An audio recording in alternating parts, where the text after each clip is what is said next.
بسم الله الرحمن الرحیم. راځو موږ تاسو نن په یو بل ویډیو کې خبرې کوو. په دې ویډیو کې به تاسو ته ټایپس اف ټریډرز خایم، مطلب څومره کوم قسمه ټریډران دي موږ سره، او په دې کې ټایپس اف ټریډرز هغه دي چې په اوس مهال کې دوی ټریډینګ کوي یا په اوس مهال کې دوی د ټریډینګ کوي. دا کوم ډول دي موږ سره.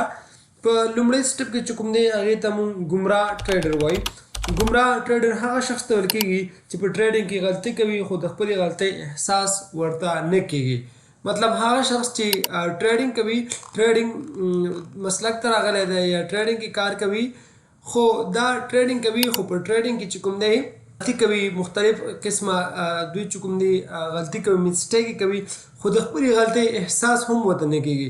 نو دا ډول ټریډر ته چې کوم دی ګمراه ټریډر وایي. تاسو به ځان نه ګمراه ټریډران نه جوړوئ، صحیح ده. دې ډول ټریډر ته کوم ټریډر وایي؟ ګمراه ټریډر وایي.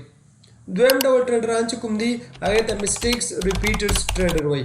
مسټیک ریپیټر ټریډر هغه شخص ته ورل کېږي چې چاته د خپلې غلطۍ خو بیا هم بار بار کوي او خپل ځان بدلول نه غواړي.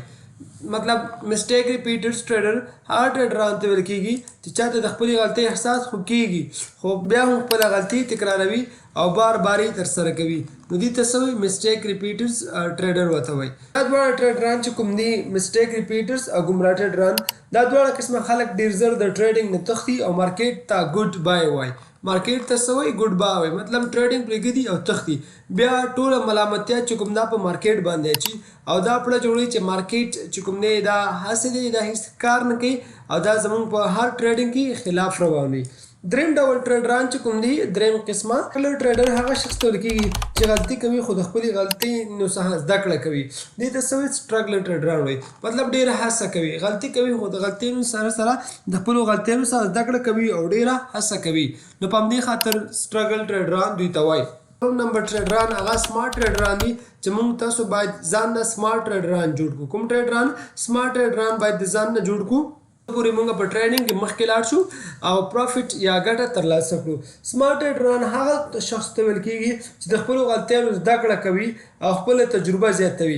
د خپلو غلطیانو سره سره د خلکو تجربو او غلطیانو څخه هم زده کړه کوي. کوم چې سټرګل ټریډر دی، دې نه یو ورځ تکړه ټریډر یا سمارټ ټریډر هم جوړېږي تر څو پورې چې دا زده کړه کوي او د خپلو غلطیانو څخه د خپل مسټیک چې کوم دی انالایسس کوي او بیا د هغې لپاره سلوشن راوباسي. نو دې نه هم یو سمارټ ټریډر جوړېږي. اوس راځو کریکټرسټک اف سمارټ ټریډرز. د سمارټ ټریډر خصوصیت څه دي، د هغې خویونه کوم دي چې موږ نه په یو سمارټ ټریډر جوړ شي تر څو موږ په ټریډینګ نه ډېرې پیسې وګټو او پروفیټ ترلاسه کړو. چې کوم دی ګډ لیسنر ده. سمارټ ټریډر باید یو ښه اورېدونکی اوسي. هېڅکله سمارټ ټریډر باید داسې نه اوسي چې د چا خبرو ته غوږ نه ږدي. دا باید د خپل سینیور ټریډرانو خبرو ته غوږ کېږدي. ګډ لیسنر د ځان نه جوړ کړي.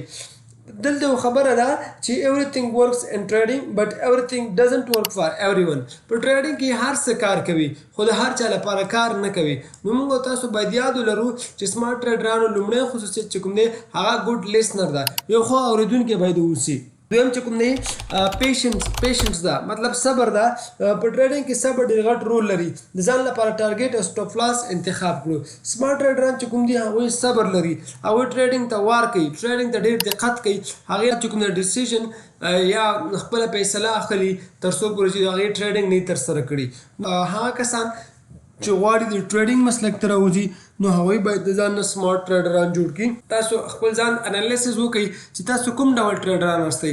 آیا ته ګمراه ټریډر یا تاسو مسټیک ریپیټرز ټریډر هستئ یا سټرګلر ټریډر هستئ او که سمارټ ټریډران هستئ. که تاسو په هر سټپ کې هستئ نو تاسو کولی شئ چې سټرګلر ټریډران د ځان څخه جوړ کړئ تر څو پورې چې تاسو نه سمارټ ټریډران جوړ شي او هر وخت پروفیټ ترلاسه کړئ. دا اوس زموږ ویډیو. تر بلې ویډیو په لوی خدای سپارم. زنده باد افغانستان.